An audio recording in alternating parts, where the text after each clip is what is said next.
Subscribe to Color Frames. Mister cool MS Dhoni భార్య సాక్షి సింగ్ చేసిన ఓ post ఇప్పుడు నెట్టింట అభిమానుల్ని తెగ ఆకట్టుకుంటోంది. చెన్నై చెపాక్ వేదికగా సన్ రైజర్స్ హైదరాబాద్తో జరిగిన మ్యాచ్లో చెన్నై సూపర్ కింగ్స్ 78 పరుగుల తేడాతో విజయం సాధించింది. ఈ విజయంతో చెన్నై సూపర్ కింగ్స్ తమ ప్లే ఆఫ్ ఆశలను మెరుగుపరుచుకుంది. అయితే ఈ మ్యాచ్ చూస్తున్న మహేందర్ సింగ్ ధోని భార్య Sakshi baby is on the way అంటూ తన ఇన్స్టాగ్రామ్లో స్టోరీ పెట్టింది. ఈ పోస్ట్ వెనుక అసలు ఉద్దేశం ఏంటో తెలుసుకోవాలని ఫ్యాన్స్ తెగ ఆరాటపడుతున్నారు.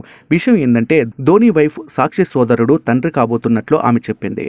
మ్యాచ్ను త్వరగా ముగిస్తే ఇద్దరం కలిసి హాస్పిటల్కు వెళ్దాం, baby is on the way అంటూ ఆమె పోస్ట్ చేసింది.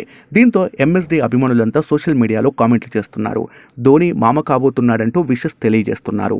ఇదిలా ఉంటే నిన్నటి మ్యాచ్లో చెన్నై నిర్ణీత ఓవర్లలో 3 వికెట్ల నష్టానికి 212 పరుగుల భారీ స్కోర్ చేసింది. కెప్టెన్ రుతురాజ్ 98 రన్స్ చేయగా డార్లీ మిచెల్ 52 పరుగులతో రాణించాడు. చివరిలో బ్యాటింగ్ చేసిన మహి మొదటి బంతినే బౌండరీకి తరలించాడు. ఈ సమయంలో స్టాండ్లో ఉన్న సాక్షి ఇచ్చిన రియాక్షన్ కూడా నెట్టింట బాగా వైరల్ అయింది.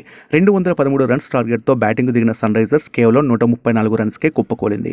అయితే ముందు బ్యాటింగ్ చేస్తూ భారీ స్కోర్లు నమోదు చేసిన సన్ రైజర్స్ హైదరాబాద్ ఛేదనలో మాత్రం చేతులెత్తేస్తుంది. ఉప్పల్లో బెంగళూరుతో ఆడిన గత మ్యాచ్ మాదిరిగానే చెపాక్లోనూ తడబడింది. వీడియో మీకు నచ్చినట్లయితే ప్లీజ్ లైక్ చేయండి, షేర్ చేయండి, కామెంట్ చేయండి.